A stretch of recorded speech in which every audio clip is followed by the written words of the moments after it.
Hello guys, welcome to my channel. So ಇವತ್ತು ನಾವು ಹೆಂಗೆ ಸ್ಪ್ರಿಂಗ್ ಬೂಟ್ ಪ್ರಾಜೆಕ್ಟ್ನ ಸ್ಕ್ರ್ಯಾಚಿಂದ ಹೆಂಗೆ ಸೆಟ್ ಮಾಡೋದು ಅಂತ ನೋಡೋಣ. ಸೊ ನಾವು ಇನಿಷಿಯಲಿ ಸ್ಪ್ರಿಂಗ್ ಬೂಟ್ ಪ್ರಾಜೆಕ್ಟ್ನ ಸೆಟಪ್ ಮಾಡಬೇಕು ಅಂತ ಹೇಳಿದ್ರೆ, ಸೊ ಈ ವೆಬ್ಸೈಟ್ಗೆ ಹೋಗಬೇಕು, start.spring.io ಅಂತ ಹೇಳಿ, ಓಕೆನಾ. ಸೊ ಈ ವೆಬ್ಸೈಟ್ಗೆ ಹೋದ್ಮೇಲೆ ನಿಮ್ಗೆ ಈ ಥರ ಇಂಟರ್ಫೇಸ್ ಕಾಣ್ಲಿಕ್ಕೆ ಸಿಗುತ್ತೆ.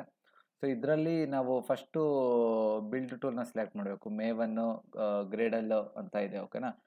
ಸೊ ಇದು ಬಂದ್ಬಿಟ್ಟು ನಾವು ಮೇವನ್ನ ಸೆಲೆಕ್ಟ್ ಮಾಡಬೇಕು. ಸೊ ಮೇವನ್ ಬಂದ್ಬಿಟ್ಟು ಈ ಡಿಪೆಂಡೆನ್ಸೀಸ್ನೆಲ್ಲ ಯೂಸ್ ಮಾಡಿಕೊಂಡು ನಾವು ಅದ್ರ ಫೀಚರ್ಸ್ನೆಲ್ಲ ಯೂಸ್ ಮಾಡ್ಕೊಬೋದು ಯೂಸಿಂಗ್ pom.xml. ಮತ್ತು ಲ್ಯಾಂಗ್ವೇಜ್ ಅಂತ ಇದೆ, since we are using Java, so Java select ಮಾಡಿದ್ದೀನಿ. ಮತ್ತು ಸ್ಪ್ರಿಂಗ್ ಬೂಟ್ ವರ್ಷನ್ಸ್ ಅಂತ ಇರುತ್ತೆ, ಓಕೆನಾ.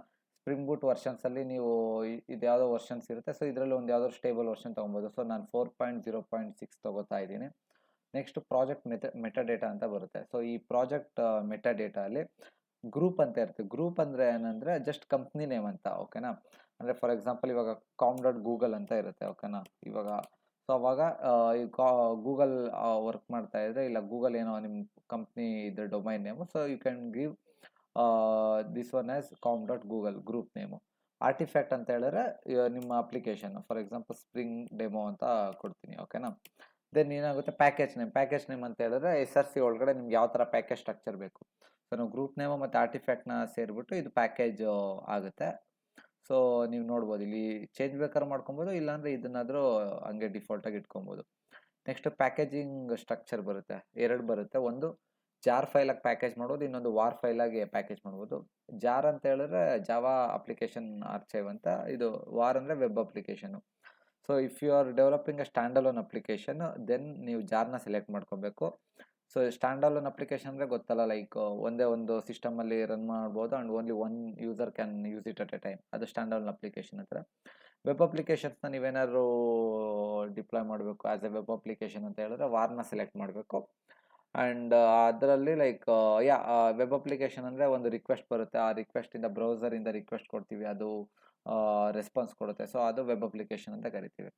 ನೆಕ್ಸ್ಟ್ ಕಾನ್ಫಿಗರೇಷನ್, ನಾನು ಅಪ್ಲಿಕೇಶನ್ ಪ್ರಾಪರ್ಟೀಸ್ ಫೈಲ್ನ ಯೂಸ್ ಮಾಡ್ತಾ ಇದ್ದೀನಿ. ನೆಕ್ಸ್ಟ್ ಜಾವಾ ವರ್ಷನ್ ಮಾಡಿಬಿಟ್ಟು ನಾನು 17ನ ಯೂಸ್ ಮಾಡ್ತಾ ಇದ್ದೀನಿ. ಮತ್ತು ಇಲ್ಲಿ ಡಿಪೆಂಡೆನ್ಸೀಸ್ ಅಂತ ಇದೆ. ಡಿಪೆಂಡೆನ್ಸೀಸ್ ಅಂತ ಹೇಳಿದ್ರೆ ನೀವು ಅಪ್ಲಿಕೇಶನ್ ಡೆವಲಪ್ ಮಾಡೋಕ್ಕೆ ಏನೇನು ಡಿಪೆಂಡೆನ್ಸೀಸ್ ಬೇಕು ಅಂತ. ನನಗೆ ಸ್ಪ್ರಿಂಗ್ ವೆಬ್ ಬೇಕು. ಸೊ ಸ್ಪ್ರಿಂಗ್ ವೆಬ್ ಏನಕ್ಕೆ ಅಂತ ಹೇಳಿದ್ರೆ, so in order to develop the restful applications using spring MVC ನನಗೆ ಸ್ಪ್ರಿಂಗ್ ವೆಬ್ ಬೇಕಾಗುತ್ತೆ. ಮತ್ತು ಅದು ಇಂಟರ್ನಲಿ ಅಪಾಚಿ ಟಾಮ್ಕ್ಯಾಟ್ ಸರ್ವರ್ನ ಯೂಸ್ ಮಾಡುತ್ತೆ ಆ್ಯಸ್ ಎನ್ ಎಂಬೆಡೆಡ್ ಕಂಟೈನರ್, ಓಕೆನಾ. ಸೊ ಇದೇ ಥರ ನಿಮ್ಗೆ ಯಾವುದೇ ಡಿಪೆಂಡೆನ್ಸಿ, ಫಾರ್ ಎಕ್ಸಾಂಪಲ್ ನಾನು ಡೇಟಾಬೇಸ್ ಕನೆಕ್ಟ್ ಮಾಡಬೇಕು ಅಂತ ಹೇಳಿದ್ರೆ ಸ್ಪ್ರಿಂಗ್ ಡೇಟಾ JP ಅಂತ ಒಂದು ಡಿಪೆಂಡೆನ್ಸಿ ಇದೆ, ಅದು ಕೂಡ ಬರುತ್ತೆ. ಸೊ ಇವಾಗ ಇನ್ನೊಂದು ಏನಂದರೆ, ಇವಾಗ H2 ಡೇಟಾಬೇಸ್ ಅಂತ ಇದೆ. ಇನ್ ಕೇಸ್ ಏನಾದರೂ ನೀವು ಇನ್ ಮೆಮೊರಿ ಡೇಟಾಬೇಸ್ನ ಯೂಸ್ ಮಾಡಬೇಕು, you don't want to connect to the database ಅಂತ ಹೇಳಿದ್ರೆ, ಇದು ಹೆಂಗಂದರೆ H2 ಡೇಟಾಬೇಸು ಅಪ್ಲಿಕೇಶನ್ ಸ್ಟಾರ್ಟ್ ಆದಾಗ ಅದು ಕೂಡ ಸ್ಟಾರ್ಟ್ ಆಗುತ್ತೆ, ಆ್ಯಂಡ್ ಅಪ್ಲಿಕೇಶನ್ ಸ್ಟಾಪ್ ಆದಾಗ ಅದು ಕೂಡ ವ್ಯಾನಿಷ್ ಆಗುತ್ತೆ. ಸೊ ಆ ಥರ. ಸೊ ನಿಮ್ಗೆ ಯಾವುದೇ ಡಿಪೆಂಡೆನ್ಸೀಸ್ ಬೇಕೋ ನಿಮ್ಮ ಪ್ರಾಜೆಕ್ಟ್ ರಿಕ್ವೈರ್ಮೆಂಟಿಗೆ ತಕ್ಕನಂಗೆ ನೀವು ಇದನ್ನೆಲ್ಲ ಆ್ಯಡ್ ಮಾಡ್ಕೊಳ್ಳಿ. ಸೊ ಇದೆಲ್ಲ ಆ್ಯಡ್ ಮಾಡಿದ್ಮೇಲೆ ನೀವು ಜನ್ರೇಟ್ ಅಂತ ಕೊಡಬೇಕು. ಸೊ ಇವಾಗ ಏನಾಯಿತು, ಇದೊಂದು ಜಿಪ್ ಫೈಲ್ನ ಜನ್ರೇಟ್ ಮಾಡುತ್ತೆ, ಓಕೆನಾ, ಸ್ಪ್ರಿಂಗ್ ಡೆಮೋ.zip ಅಂತ. ಸೊ ನಾನಿಲ್ಲಿ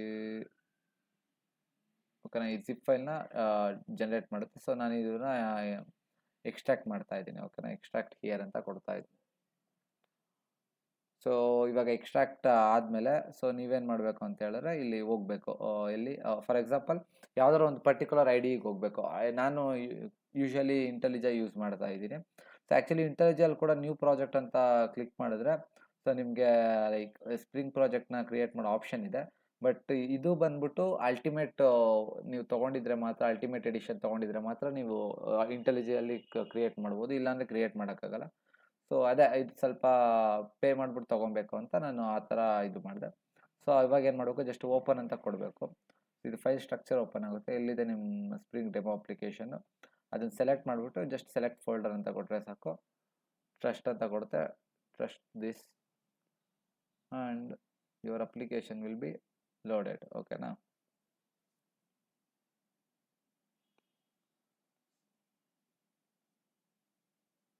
ನಿಮ್ಮ ಅಪ್ಲಿಕೇಶನ್ ಲೋಡ್ ಆಯಿತು. ಇವಾಗ ನಾವು SRCಲಿ ಹೋಗ್ತೀವಿ ಅಂತ ಹೇಳಿದ್ರೆ, ನಾನು ಪ್ಯಾಕೇಜ್ ಸ್ಟ್ರಕ್ಚರ್ ಏನಂತ ಕೊಟ್ಟಿದ್ದೆ, com.google.springdemo ಅಂತ ಕೊಟ್ಟಿದ್ದೆ ಗೊತ್ತಾ. com.google ಗ್ರೂಪ್ ನೇಮು ಅಂದರೆ ಕಂಪ್ನಿ ನೇಮು, ಸ್ಪ್ರಿಂಗ್ ಡೆಮೋ ಅನ್ನೋದು ಆರ್ಟಿಫ್ಯಾಕ್ಟ್ ಪ್ರಾಜೆಕ್ಟ್ ನೇಮು. ಸೊ ಅದು ಬಂದಿದೆ ನೋಡಿ.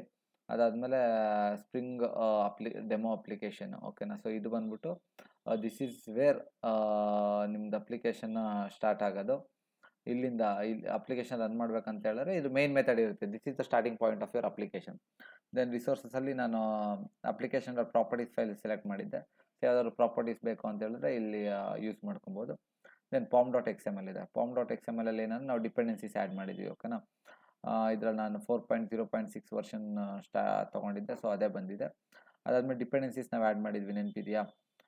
ಜಾವಾ 17 ಸೆಲೆಕ್ಟ್ ಮಾಡಿದ್ದೆ, H2 ಕನ್ಸೋಲ್ ಆ್ಯಡ್ ಮಾಡಿದ್ದೆ, ಸೊ H2 ಕನ್ಸೋಲ್ದು ಡಿಪೆಂಡೆನ್ಸಿ ಬಂದಿದೆ.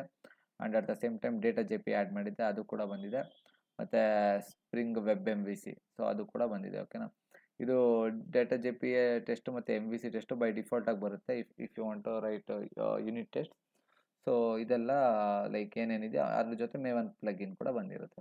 ಸೊ ಇದೆಲ್ಲ ಬಂದಿರುತ್ತೆ. ಇವಾಗ ನೀವು ಪ್ರಾಜೆಕ್ಟ್ನ ರನ್ ಮಾಡಬೇಕಂದ್ರೆ ಏನಿಲ್ಲ, ಜಸ್ಟ್ ಇಲ್ಲಿ ಹೋಗ್ಬಿಟ್ಟು ರನ್ ಸ್ಪ್ರಿಂಗ್ ಡೆಮೋ ಅಪ್ಲಿಕೇಶನ್ ಅಂತ ಕೊಟ್ಟರೆ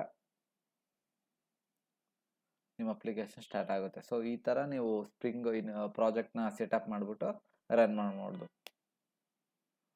ಲೆಟ್ಸ್ ರನ್ ಇಟ್. ಬಿಲ್ಡ್ ಆಗ್ತಾ ಇದೆ.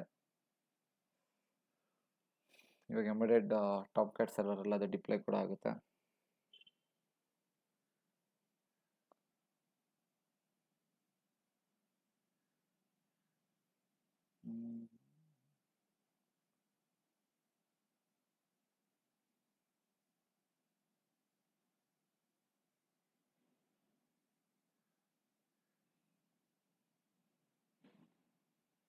ಇದೇನಾಗುತ್ತೆ ಅಂತ ಹೇಳಿದ್ರೆ ನಾವು ಡಿಪೆಂಡೆನ್ಸೀಸ್ ಎಲ್ಲ ಆ್ಯಡ್ ಮಾಡಿದ್ದೀವಲ್ಲ, ಸೊ ಅದು M2 ರೆಪೋಸಿಟ್ರಿ ಅಂತ ಬರುತ್ತೆ. ಸೊ ಅದರಲ್ಲಿ ಹೋಗ್ಬಿಟ್ಟು ಎಲ್ಲ ಡಿಪೆಂಡೆನ್ಸೀಸ್ ಅಂದರೆ ಜಾರ್ ಫೈಲ್ಸ್ ಅದೆಲ್ಲ ಡೌನ್ಲೋಡ್ ಆಗ್ತಾ ಇರುತ್ತೆ. ಸೊ ಅದಕ್ಕೆ ಇದು ಟೈಮ್ ತಗೊಳ್ತಾ ಇದೆ ಅಷ್ಟೇ.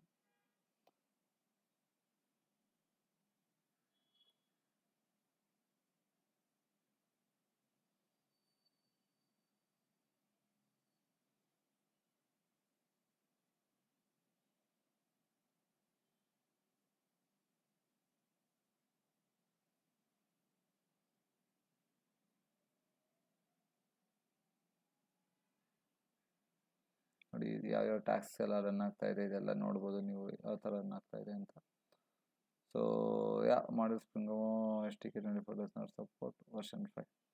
ಸೊ ಅದೇ ಇದು STK ಸೆಟ್ ಮಾಡಬೇಕು. ಸೊ ಅದಾದಮೇಲೆ ಇದು ರನ್ ಆಗುತ್ತೆ.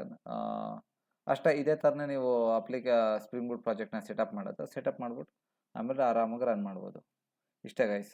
Thank you so much for watching and like ಮಾಡಿ, ಸಬ್ಸ್ಕ್ರೈಬ್ ಮಾಡಿ ಗೈಸ್.